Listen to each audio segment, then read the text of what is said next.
guys, Parentcast back with another question. So this question is, name one thing that you feel you could do differently as a parent, or you would do differently as a parent. We are perfect, huh? I just don't want to go I'm first. trying to pick which one. Alright, my one. Do you know That's what I what I'm mean? saying. I want to make sure that like my one's not like, oh shit. For me, the one thing is be a bit stricter. You're more strict. Yeah, it's really weird because I'm strict. That's what to say. You always do this. Why you not? You're not strict, yeah, but like I feel like you're very in the middle. Yeah. You're very in the middle, like, and obviously your son knows that as well. Okay, You maybe can not see he knows strict. that, yeah. Maybe more, not bound, more structure. Okay, Because I feel like I might let him be too free. Mm-hmm. Okay. You know, like when you More were than saying, someone else would with Yeah. their child. Yeah, yeah. off camera we were speaking about your daughter knows when she picks one toy, she puts the other one back that she wants to Yeah. play with. Yeah. My son's just a bit all over the place, and I feel Yeah. like little things like that, I wish that I could have drilled it into him from earlier so that now it wouldn't be so repetitive, telling him the same things over and over again. Oh, Yeah, I get that with my son. I think for me, the one thing I didn't realise when I had my child was that there was passed on trauma through my life that I never identified, and that my mum never identified as a parent. So like, for example, as a child, I'll drop a plate one day, my mum would be like, oh, it's okay, don't worry, we'll clean it up. I drop a plate another day, like, oh my god, what have you done? Then you're gonna ruin the carpets, fucking this, da, da, da, da. And it was because my mum was going through stress. Yeah. And she couldn't, like, function properly when she had her, when she was stressed out. And so one thing I sort of adapted to was, like, getting stressed very easily and then getting flustered. Like, when I'm trying to leave the house, trying to get bits together, it would get to me to the point where I sat back one day and watched my 5-year-old child do the same thing. I was like, wow, no, I can't do that anymore. Yeah. I can't. And it was just literally like, come on, Mara, we'll go and put your shoes on. Oh, I just need to put my toy back in. I'm like, Mara, it's okay. Mommy can wait. Let me help you. Ask me what you need help with. I'll help you put your shoes on. I'll help you put that away. Don't worry, it's fine. And it was just like, okay, I need to cut back on how I let my stress change the way I deal with my child, so that it doesn't once again pass on to her. So that's one thing I am currently trying to change, I guess. I need to change that too because he gets hurried. Put your shoes on. I'm late. It's me that's late, you know. He doesn't have to be nowhere. She was like, yeah, you like, I would have been that kid. Mummy, you're late. Even more mad. You're late. Can you imagine? I don't know. I don't know if my one counts. I'm not Why? sure. Why would it not count? I was gonna say I would have had one baby mother. Oh. Is it? Yeah, I think that's what I would have changed. Is that one? Is that really? Yeah, absolutely. It is one, right? Yeah. And I think that again because I feel like I try to share my time, and I think it would be a lot easier if they was all in one vicinity. Does that make sense? Yeah, of course. Yeah. So that's what I would change about. What was it? Me being you as a parent. Yeah, me as a parent. I feel like I would have been more responsible. I would have made again. That's a bit too far. Let me just say, raw. I prefer to would have had more one mum because it would be more convenient. It would be easier for me. I feel like I could share and teach all of them at one time and not have to do it at individual time. And I see a difference in my daughter and how she's been brought up and how advanced and quicker and the way that she's learnt things compared to my sons when they're around me. Do you get what I mean? I feel like if they was around me all the time, certain things that they lacking, they wouldn't lack in. Do you know what I mean? Yeah. I feel like I don't have enough time with them.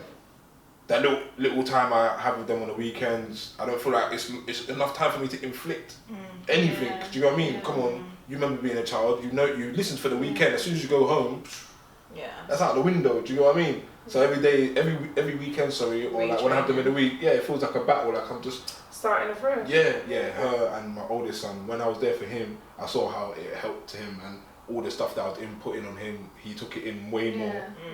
And then now, do you know what I mean? I say things to them, and yeah, man, weekend comes again, and I'm saying the same thing I said last week. So yeah, but for me, that's what I think I would change. That is really important. It's really nice to I don't know if I can say it's not, well, I think it is really nice to hear. Obviously, you can't change what is or whatever, but I think that's quite an important like topic, because there are so many men that have, and also women. I was actually speaking to a woman the other day. She's got 2 kids by 2 different fathers, and she actually, I might invite her to Parentcast one day, because she wants to speak about that whole like misconception that if, you know, when someone says, oh, how many kids do you have, you say the number, oh, how many baby moms, how many baby dads, and then there's that immediate judgment, or you start processing in your head, and it's like, you're an amazing dad, like, do you know what I mean? And it's like, I think that's an important subject that we should probably touch on in another video more. Definitely, because that one, I would enjoy that conversation. Just to hear from a women's point of view. I've never really heard, again, because females in my world anyway are sole carers. Do you know what I mean? A lot of females that I know, they're sole carers. Yeah, so I don't come across mothers that have their side of the story, having different baby fathers and etc. Do you know what I mean? Like, I've never heard a woman openly speak about that, how they feel about it. Do you know what I mean? Knowing that, well, one child may go with their dad, but that other dad is not there, it's not active. So do you get me? I don't know. Do you know exactly. It's actually kind of difficult sometimes to manage that, to be honest, because my kids don't have the same dad. Oh, okay. Do you know what I mean? Yeah. Although, I'm not gonna lie, you've been bringing up my first kid, you're going to continue to do that. So both my kids are going to your house on the weekends. Oh, yeah, good. Like, That's a good dad there. Again, like, but it takes a lot. Because if you think about that, it's like, let's just say you're the older sibling. This guy's come into your life. He's wrapped your mummy around his little finger, but actually he's a really nice guy and he treats you well. Now you have another sibling. He's dad to your sibling too. He treats you and that sibling the same way. As soon as mummy and daddy part, why should he give up what he put into that? Exactly. And like to speak a bit from that perspective. It got a bit techie, like they always like, no, but like, excuse me, sorry, that shouldn't happen. If they're not together, then that child's not. And I said no, because I'm just like, but then you were never really in it. Exactly, and then think about, and then also what he never brought up was the child's feelings, how the child felt. Yeah. Okay, you know what I mean? so I have a really I have like I've been in this situation, and for me, I don't know exactly how I feel about it, because sometimes I feel like it can cause more damage to keep that relationship going, because there's going to be another person. Eventually, there's going to be another man. So I know, like, I hear what you're saying. do you know what I mean? Like I won't specify who. Someone that I know, their ex, he raised their child. So from young, like under 1, for like the 8 years they were together. And then, but that child already had his dad, biological dad, and then stepdad.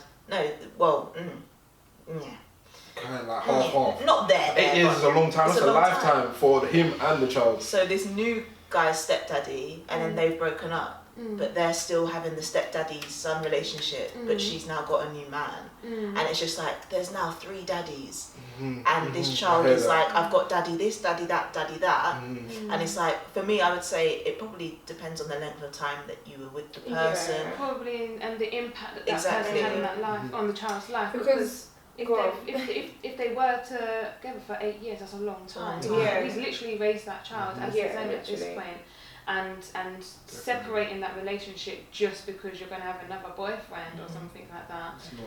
Do you know what I mean? You've basically just said, okay, now your dad's got to go. Do you know what I mean? Because technically speaking, this is dad. That relationship you know have with them has to go, because I don't want a relationship with them no more. Yeah. I agree on both. Speak on this. In terms of like the person who I call dad, who raised me, is not my biological father. Him and my mum have not been together. I couldn't even tell you how many years, like for a very long time. But he never, ever, ever, ever, ever treated me any different. Do you know what I mean? In fact, he fought for the right for me to go and stay with him and to go and be with him. And I used to cry, I miss my daddy, And I knew he wasn't my biological father, because I knew that my biological father had passed away when I was like 18 months old. I'm aware. Do you know what I mean? Like, we had pictures of him around the house. We used to celebrate on his birthday and the day he passed, you know. But like, this man raised me since I was 2 years old.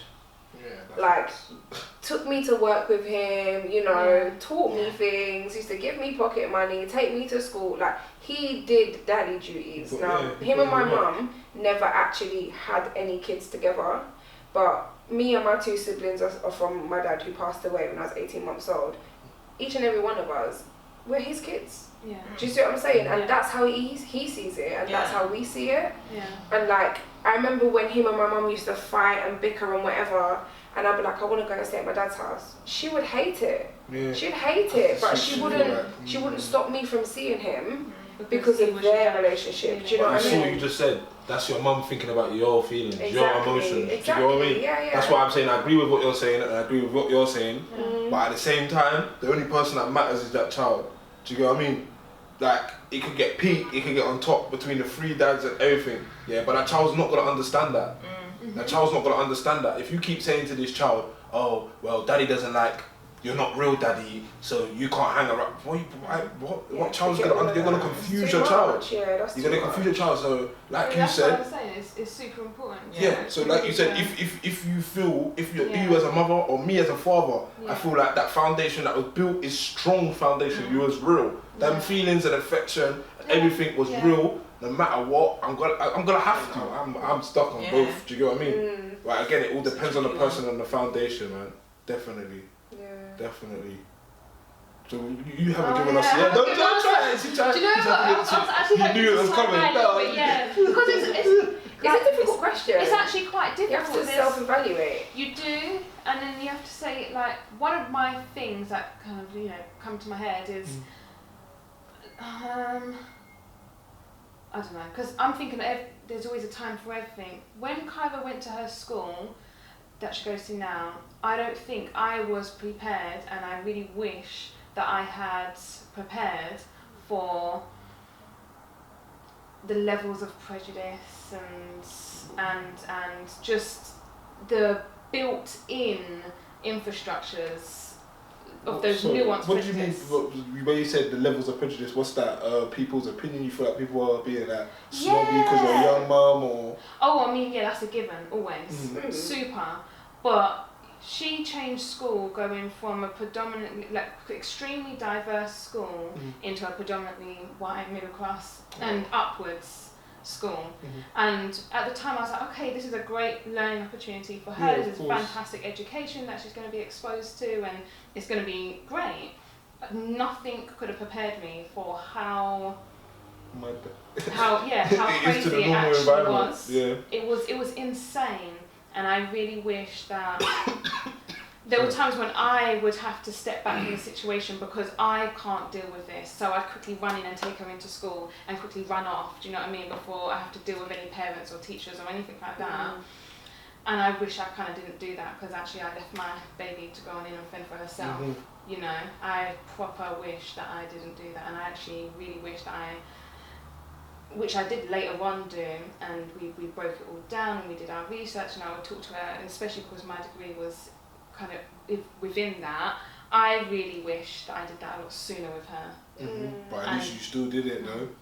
I did it, and what's crazy is that in the last year, probably like the last, like her last academic year there, like the last 6 months of that was really when we began to feel like, do you know what, no, we're owning our shit, like we're doing what we're doing and we're going to be here and all of that stuff, but actually having the best experience and time there. But then that shows, that's her daughter as well, showing you that she's independent as well, because she's a lot of people say to me, trust in the process. Do you get what I mean? And you both, she's managed to see, because I feel like kids sometimes can, if you've got that strong bond with your child, they can see that you're unsure about it. So they will take it on and handle it themselves. And then when that time comes, like I said, you address the matter. And when you address the matter, she wasn't holding back. Well, from what you said, it seemed like she wasn't holding back. You was able to talk about it and come to an end conclusion. Do you know what I mean? Yeah, I mean, it was always continuous. And then her last 6 months, I don't know how long she was there for, but her last 6 months, you said, "Well, like fuck it, we realised we was bossing this team." Yeah. You get what I mean? So again, you trusted in the process, and you got to the end result. See, that's a question, because I often think, like, when do I begin those talks with my child? I think it's so important. Like, I start even with now. Do you know what I mean? Actually, subconsciously, that's what you are teaching. No, that's what you teach. Do you know what I mean? You're saying, no, this is for this person and this is for that person. Do you know what I mean? And then when you let a girl play with a boy's toy, then you're saying, okay, so this is good enough, but for a boy to go and do this, that ain't good enough. Do you know what I mean? So subconsciously, we're teaching our kids that. So those talks happen really well. It's like, but all of those other stuff, I've got to start early. See, those talks with me, like with my daughter, that's normal. Yeah. Because like, I remember growing up and kids used to be calling each other gay in the playground. And I went and I was like, "Mummy, what's gay?" Yeah. And she was like, "Oh, it just means you're happy." Yeah. And I was like, "Oh, okay." Then another time I was like, "But Mummy, people are saying it in a bad way. Like, it doesn't mean happy. Yeah. What's gay?" Yeah. And then eventually she told me, she was like, "Your uncle's gay." I was like, "No, he's not, because that's bad." And she was like, "No, it's not bad. Yeah. It just means somebody who's with somebody of the same sex. Yeah. Somebody who's whatever." And I was like, "So my uncle's gay?" Yeah. And I never knew, but I'd grown up with obviously with my uncle who was gay, and it was no skin off of my nose. No. I didn't have no twisted, childhood. Yeah. As a matter of fact, he's the best uncle I could have ever asked for. He doesn't have kids. Yeah. He wants to give us everything. Yeah. He's amazing. Like, do you know what I mean? It's funny, but it's just like, and like I think about his teachings. I'm not gonna lie, or my kids. I'm not gonna lie. I just don't know why I'm like that. But as soon as you said that, he was like, "Yeah, he's cool with me," but I'm just thinking, we're in a different era now. If you bring your gayness around my kid, okay, I don't want to say that. Sorry. But it's not catching. Exactly. It's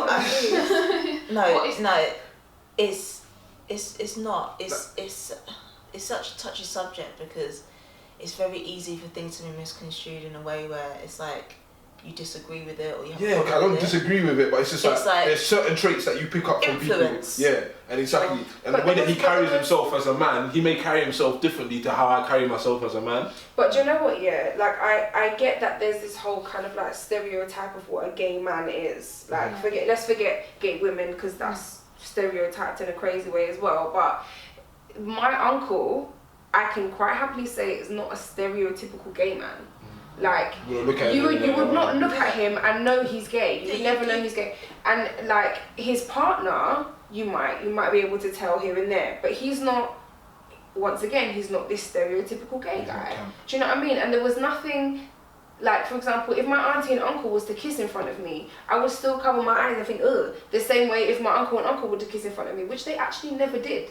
Do you know what I mean? And that's because of their age and because of the way they were, they were raised and how strict it was back then. I still think I'm ready for that talk. Do you know what? I don't think I'd be able to handle that. For me, I like to teach my child, similar to what you said, love is love. Yeah, just what I'm saying, love is love. And at the end of the day, like you said, if it's not affecting you, it's no skin off your nose. I'll explain it, but if he comes to me and says, I saw a guy kissing a guy, I'm going to be like, oh crap, what?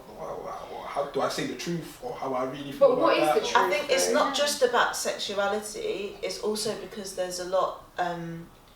Like we were actually having this conversation last night, my friends and I, because there's a lot of I don't know the correct terminology, transgender people changing their sex. Yeah. And one of my friends was like, "Emily, you were the biggest tomboy. Like I was such a tomboy. Like everyday two-pack t-shirt, 50-cent t-shirt, tracksuit bottoms. Yeah. This was not me going through it. This was me. Even till this day, like you still have a little bit. It's still there. Yeah. But I just pick my hair to like balance it. And then she was like, she was a tomboy. What if I thought to myself, because people are saying, "Oh yeah, you can do this," if the teacher's saying, "Oh, do you feel like you want to be a boy?" But that's not the teacher. But it's not the same. People who are transgender, they know that within themselves. It's not because you're into a certain thing. Right. Do you know what I mean? Wait, say that again. Sorry, I missed the beginning. If you're transgender, if you're gay, on stuff like that, you know within yourself from young. It just there's nothing that you can. Okay, I know. Do you know what I mean? My point is that in situations like when it comes to like schools and curriculum, teachings, not being around or knowing within yourself, I'm talking about things that you're handed and shown and exposed to, shall we say. What types of things? Children are not they're not developed point blank.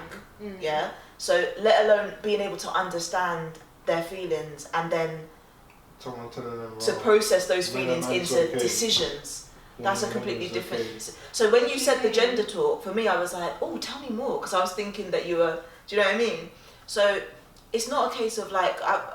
Most of my friends are gay. Like I spent most of my teenage years gay people, in heaven. I have no problem with that. That hasn't changed. I just feel like I don't want my kids to be distracted in terms of who you are attracted to. Do you know what I mean? Their eyes are open to something. Like being around somebody who's gay, like has that altered or changed your sexuality?